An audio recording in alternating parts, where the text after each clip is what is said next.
கதைச்சரம் நேயர்களுக்கு அன்பார்ந்த வரவேற்புகள். இன்று நாம் ஆரணி குப்புசாமி முதலியார் அவர்களின் இந்திராபாய் அல்லது இந்திரஜால கள்ளன் என்ற நாவலை காண உள்ளோம். அதிகாரம் 14. வெள்ளை பாஷாணம் என்பதற்கு சங்கு பாஷாணம் என்று பெயர். அது நவ பாஷாணங்களில் கொடிதாகிய ஒன்று. அத்தகைய பாஷாணத்தால் இந்திராபாய் கொல்லப்படுகிறாள் என்பதை அறிந்து ஜெகதீசனுக்கு திகில் உண்டாயிற்று. அவை சற்று அடங்குவதற்குள் டெலிபோன் மணி அடிக்கும் சத்தம் கேட்டது. கிருஷ்ணராவ் இந்திராபாயை அழைக்கிறாள் என்று கருதி சட்டென்று சென்று எந்திரத்தில் உள்ள குழலை எடுத்து செவியில் வைத்துக் கொண்டான். அதன் மூலமாக வந்த சங்கதிகளை கேட்டபொழுது அவன் முகத்தில் ஒருவித மாறுதல் உண்டாயிற்று. அதை கண்ட ஜெகதீசன் இப்பொழுது கிருஷ்ணராவிடம் பேசுவது இந்திராபாய் அல்லவென்று தெரிந்து கொண்டான். ஆயினும் வருகிற சமாசாரத்தை கிருஷ்ணராவ் மிக்க சிரத்தையோடு கேட்கிறான் என்று மட்டும் தெரிந்தது. கிருஷ்ணராவ் துரிதமாக தன் குறிப்பு புத்தகத்தை எடுத்து அதில் என்னவோ சில வார்த்தைகளை குறித்துக் கொண்டு கடைசியில் சரி, அவ்வாறே கட்டாயம் சரியாக வந்து சந்திக்கிறேன் என்று மொழிந்தான். ஜெகதீசன் என்ன சமாசாரம் என்றான். கிருஷ்ணராவ், நமது இந்திராபாயிடம் வேலையாளாக இருக்கும் முனியனே சமாசாரம் அனுப்பியவன். நான் உத்தேசித்தபடி அவன் முஷ்டிகரத்திற்கு உடந்தையாக இருப்பவன் என்று தானே ஒப்புக்கொள்கிறான். நாம் அவனை காப்பாற்றுவதாக இருந்தால் அவன் முஷ்டிகரத்தை காட்டிக் கொடுக்க துணிந்து விட்டிருப்பதாக கூறுகிறான் என்றான். இச்சங்கதியை கேட்ட ஜெகதீசன் மிக்க வியப்பும் கலவரமும் அடைந்து, அடடா, இது எப்படி நேர்ந்தது என்றான். கிருஷ்ணராவ், அவன் முஷ்டிகரத்தை உடந்தையாக இருந்தாலும் எப்பொழுதும் அச்சத்தோடும் திகிலோடுமே இருந்திருக்க வேண்டும். நேற்று நடந்த சம்பவத்தில் அக்கள்ளன் இவனை முகத்தில் குத்தி இருக்கிறான். அதன் மேல் இவனுக்கு வெறுப்புண்டாகி முஷ்டிகரத்தின் மேல் பஞ்சம் தீர்த்து கொள்ளலாம் என்று தீர்மானித்து விட்டான். காலையில் இந்திராபாய் வியாதி உற்றிருப்பதை அறிந்ததும் இவன் சமயம் பார்த்து ஒருவரும் அறியாதபடி வீட்டை விட்டு வெளிப்பட்டு ஒரு மருந்து கடைக்கு சென்றிருக்கிறான். அங்குதான் என்னை வர சொல்லுகிறான் என்று கூறி தான் குறிப்பு புத்தகத்தில் எழுதியிருந்த விலாசத்தை அவனுக்கு காட்டினான். ஜெகதீசன் சற்று சிந்தித்தான். விவகாரம் சற்றும் அவன் மனதிற்கு பிடிக்கவில்லை. இதில் ஏதோ சூதிருக்கும் என்றே அவனுக்கு புலப்பட்டது. அதன் மேல் அவன், கிருஷ்ணராவ், அந்த இடத்திற்கு செல்வது என் மனதிற்கு ஒப்பவில்லை. இது ஏதோ போன் வைத்திருக்கும் சங்கதி என்றே எனக்கு புலப்படுகிறது என்றான். கிருஷ்ணராவ் அதை பற்றி முன்னமே ஆலோசித்து இருக்கிறானாகையால் எப்படி இருந்தாலும் இந்திராபாய் ஆபத்தில் சிக்கிக் கொண்டிருக்கிற வரையில் போயே தீர வேண்டும் என்று கூறிவிட்டு துரிதமாக உடையணிந்து கொண்டான். பிறகு தன் பெட்டியை திறந்து ஒரு கைத்துப்பாக்கி எடுத்து அதில் தோட்டக்களை செருகி அதை உட்ஜேபியில் வைத்துக்கொண்டு இன்னொரு கருவி எடுத்தான். அது 7-8 குழல்கள் போல இருந்தது. ஒவ்வொன்றும் சுமார் 1 முழ நீளத்தில் இருந்தது. ஆனால் ஒரு பக்கமே குழல் போல துவாரம் இருந்தது. அவற்றை ஒன்றை ஒன்று திருகிவிட்டால் நீளமான ஒரு கழியாகும். சுலபமாக மறைத்தெடுத்து செல்வதற்கு அது அவ்வாறே செய்யப்பட்டிருந்தது.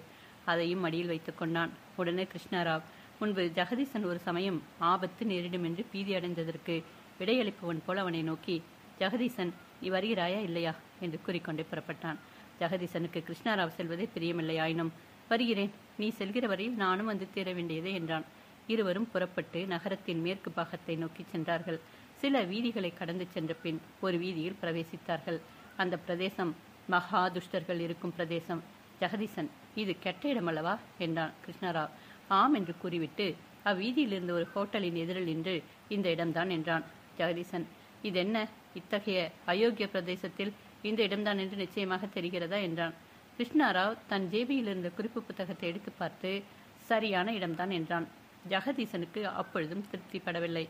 அடடா, இதற்குள் ஒரு காலம் நுழையலாகாது என்றான். கிருஷ்ணராவ், சே, என்ன பைத்தியம் என்று கூறிவிட்டு நேரே வாயிற்படிக்குள் நுழைந்தான். ஜெகதீசன் என்ன செய்வான் பாவம். மனதிற்கு பிடிக்காவிடனும் பேசாமல் சென்றான். இருவரும் உள்ளே செல்லும் பொழுது ஹோட்டல் முதலாளியே எதிரில் வந்தான். கிருஷ்ணராவ் அவனை நோக்கி, ஐயா, ஒரு அறை காலியாக இருக்குமா? நான் முன்பு ஒரு சமயம் இங்கு வந்திருக்கிறேன். 49வது எண்ணுள்ள அறை அல்லவா என்றான். பக்கத்தில் இருந்த ஜெகதீசன், அல்ல, 59வது அறை என்றான். கிருஷ்ணராவ் சமிக்கையாக தன் காலால் ஜெகதீசனுடைய கால் கட்டி விரலை அழுத்தி மிதித்து, அல்ல, 49வது அறை என்று மறுபடியும் கூறினான். ஹோட்டல்காரன் அங்கிருந்த மணி அடிக்கும் கயிற்றை பிடித்து இழுத்தான். 2 நிமிடங்களில் ஒரு நீக்ரோ வேலைக்காரன் வந்தான். ஹோட்டல்காரன் அவனை நோக்கி, இவர்களை 49வது அறைக்கு அழைத்துச் செல் என்றான். அந்த நீக்ரோ இருவரையும் அழைத்துக் கொண்டு மாடியில் உள்ள அறையில் கொண்டு போய் விட்டுவிட்டு திரும்பினான். கிருஷ்ணராவ் உள்ளே நுழையும் பொழுது ஜெகதீசன், கிருஷ்ணராவ், இது 59 அறை, 49வது அல்ல, தப்பு அறை என்றான். கிருஷ்ணராவ், எனக்கு தெரியும், குறிப்பு புத்தகத்தில் எழுதி கொண்டிருக்கிறேன். இப்பொழுது எனக்கு 49வது அறைய வேண்டும், பேசாமல் வா என்றான். ஜெகதீசன் மனக்கலக்கத்தோடு அவன் பின்னால் உள்ளே சென்றான். கிருஷ்ணராவ் ஜெகதீசனை நோக்கி, 49வது அறையும் 59வது அறையும் பெரும்பாலும் ஒன்றே. வித்தியாசம். படங்களும் சாமான்களும் கீழறையில் இருக்கின்றன. இவ்வளவே வித்தியாசம், இது தெரியவில்லையா என்று கூறிவிட்டு நாற்புறங்களிலும் நன்றாக உற்று நோக்கினான். பிறகு சாளரத்தின் அருகில் சென்று அதை திறந்தான். அச்சாளரத்தின் அருகில் நின்று கொண்டு தான் கொண்டு வந்த குழல்கள் போன்றவற்றை எடுத்து ஒன்றை ஒன்று பொருத்தி கடைசியில் அதை ஒரு நீண்ட கோலாக்கி விட்டான். அக்கோல் சுமார் 9-10 அடி நீளம் இருந்தது. அக்கோலின் ஒரு முனையில் சில கண்ணாடிகள் ஒரு விதமாக வைத்து பதியப்பட்டிருந்தன. மற்றொரு முனையில் துரதிருஷ்ட கண்ணாடியை, தூர திருஷ்டி கண்ணாடியை போன்ற ஒருவித கண்ணாடி இருந்தது. இதை கண்ட ஜெகதீசன் மிக்க வியப்படைந்தான். அவன் இப்படிப்பட்ட கருவியை ஒருபோதும் கண்டதில்லை. கிருஷ்ணராவ் அக்கருவியை ஒன்று சேர்த்ததும் ஜெகதீசன் இதென்ன என்று கேட்டான். கிருஷ்ணராவ், இது நீர்மூழ்கிய கப்பல்களில் இருப்பவர்கள் உபயோகிக்கும் ஒரு விதமான கருவி. இது நமக்கு பின்னாலும் நேராக மேலும் கீழும் இருக்கும் வஸ்துக்களை நாம் பார்க்க செய்யும் என்று கூறிவிட்டு அக்கோலை சாளரத்தில் நீட்டி அதன் ஒரு முனையை நேராக மேலே இருக்கும் அறை நோக்கி நீட்டி மறுமுனையில் இருக்கும் கண்ணாடி உற்று நோக்கினான். கிருஷ்ணராவ் சற்று நேரம் நோக்கிய பின் ஜெகதீசனை விழித்து இதில் பார் என்றான். ஜெகதீசன் கீழ்கூறப்படும் காட்சியை கண்டான். முனியன் மேலேயுள்ள அறையில் முன்னும் பின்னுமாக மனக்கலக்கத்தோடு திரிந்து கொண்டிருக்கிறான். அவன் முன்பே அங்கு வந்திருக்கிறான். அவன் மிக்க பீதியும் கலவரமும் அடைந்து அந்த ஹோட்டலுக்கு வந்து அங்கு காலியாக இடம் இருக்கிறது என்பதை அறிந்ததும் 59வது இலக்க அறையை வாடகைக்கு பேசிக்கொண்டு அந்த விலாசத்தை தெரிவித்தான். அவன் அந்த அறைக்குள் நுழைந்ததும் தான் செய்ய நினைத்திருக்கும் துரோகச் செயல் பெரிய பிரமாதமாக அவன் மனதிற்கு புலப்பட்டது. அதனால் அவன் மிக்க திகிலும் கலக்கமும் அடைந்தான். அவன் அறையின் நாற்புறங்களிலும் பார்த்துவிட்டு கதவை மூடி பூட்டிவிட்டான். ஆயினும் இவர்கள் அந்த அறையில் உள்ள சாளரத்தின் வழியாக பார்க்கும் பொழுது அவனுடைய மனக்கலக்கம் நீங்காததால் அவன் பெரும் பயத்தோடு மிரண்ட பார்வையாக நோக்கி கொண்டிருந்தான். இச்சங்கதியும் ஒரு சங்கதியும் நேராவிடினும் அவன் கரங்களை தன் நெற்றியில் தேய்த்து கொண்டு பெருமூச்சு விட்டான். உள்ளிருக்கும் இடம் அவனுக்கு புழுக்கமாக தோன்றியதால் அதன் சாளர கதவுகளை திறந்து விட்டான். சாளரத்து அருகில் நின்று கொண்டு ஆகாயத்தில் இருப்பது கூட ஏதேனும் கெடுதி சம்பவிக்குமோ என்று பயந்தவன் போல சற்று நேரம் மிரட்சியோடும் பீதியோடும் வெட்ட வெளியே நோக்கினான். பிறகு சாளரத்தை விட்டு சற்று எட்டச் சென்று ஏதோ சிந்தனையில் இருந்தான். உண்மையில் அவன் தேகம் நெருங்கியது. எங்கேனும் ஓடிவிடலாமா என்று பார்த்தான். கடைசியில் மறுபடியும் அறையில் உழவத் தொடங்கினான். ஜெகதீசன் யாவும் கிருஷ்ணராவின் எந்திரத்தின் மூலமாக பார்த்த பொழுது ஒன்றும் ஆபத்தில்லை, நாம் அவனை சந்தித்து பேசலாம் என்று புத்தி ஏற்பட்டது. இதற்குள் கிருஷ்ணராவ் தன் கோலை பழையபடி வெவ்வேறாக கழற்றி உள்ஜேபில் வைத்துக் கொண்டான். அதன் மேல் இருவரும் படிகளில் ஏறி நேரே மேலிருக்கும் அறையை நோக்கி சென்றார்கள். கதவை தட்டியதும் உள்ளே நடந்து கொண்டிருந்த சத்தம் நின்று கதவு திறக்கப்பட்டது. எனவே இருவரும் அறைக்குள் நுழைந்தார்கள். முனியன் உடனே ஒரு கைத்துப்பாக்கி துரிதமாக சேபியில் இருந்து எடுத்தான். அதற்குள் கிருஷ்ணராவ், முனியா, நான் தான் என்று கூறிவிட்டு ஜெகதீசன் சரிதான் என்றான். முனியன் துப்பாக்கியை தட்சணம் ஜேபியில் போட்டுவிட்டு தாழ்ந்து வந்தனம் அளித்துவிட்டு கதவை மூடி பூட்டிவிட்டு அறையின் மத்தியில் சென்று நின்றான். அவன் நின்ற இடம் தெரிந்திருக்கும் சாளரத்திற்கு நேராக இருந்தது.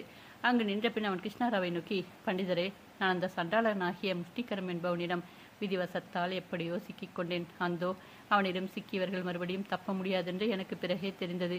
என் செய்வேன்? வர வர அவனுடைய அக்கிரம செயல்கள் என் மனதிற்கு சற்றும் பிடிக்கவில்லை பகவானே என்று பல்லை கடித்துக் கொண்டிருந்தேன். கடைசியில் அவன் என்னை நடத்திய அக்கிரமமான மாதிரியில் அவனை பற்றிய விஷயங்களை எல்லாம் உன்னிடம் வெளியிட்டு விடுவதென்று துணிந்து விட்டேன் என்று கூறிக்கொண்டே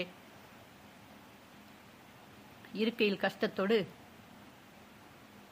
அப்பா என்று பெருமூச்சு விட்டு இரு கரங்களாலும் மார்பை பிடித்து கொண்டான். அவன் தடால் என்று கீழே விழவில்லை. ஆனால் அவன் முழங்கால்கள் மடிந்து போவது போலவும் இடுப்பு உடைந்து விட்டது போலவும் தோன்றியது. அவன் குப்புற கவிழ்ந்து விழுந்து விடுவான் போல தோன்றியது. கிருஷ்ணராவும் ஜெகதீசனும் ஓடி அவன் அருகில் சென்றார்கள்.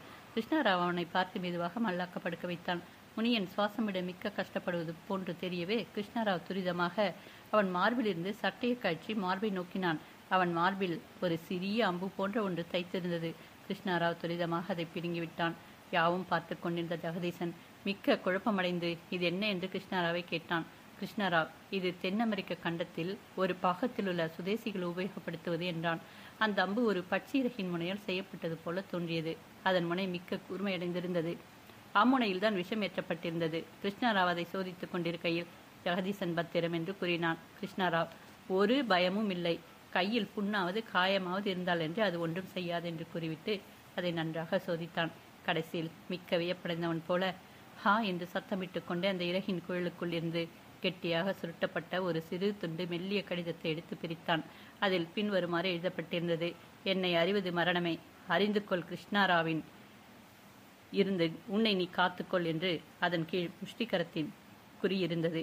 என்னை அறிவது மரணமே, அறிந்து கொள் கிருஷ்ணராவினிடமிருந்து உன்னை நீ காத்துக்கொள் என்று அதில் எழுதப்பட்டிருந்தது. இவர்கள் இருக்கும் அறை வீதியின் பக்கமாக இருந்தது. சில நிமிடங்களுக்கு முன் யாரேனும் அந்த அறைக்கு நேராக வீதியின் மறுபக்கத்தில் உள்ள வீட்டின் கூரை மேல் நோக்கியிருந்தால் ஒரு குட்டையான மனிதன் செம்பு நிறத்தில் சிரசில் அடர்ந்த ரோமங்களும் உடையவனாக அங்கு பதுங்கிக் கொண்டிருப்பதை கண்டிருக்கலாம். அவன் தென் அமெரிக்க காட்டான் போல இருந்தான். அவன் அம்பெய்வதில் நீடித்த பழக்கமுடையவன். அவன் முனியன் மேல் சரியாக குறிப்பார்த்து அம்பை எய்துவிட்டு பின்பக்கமிருந்த படிகளின் வழியாக அந்த வீட்டின் முற்றத்தில் இறங்கி போய்விட்டான். அந்த சிறு அம்பு வாயுவின் பலத்தால் சுடும் காட்டு துப்பாக்கி போன்றதில் வைத்து எய்யப்படுவதாகும்.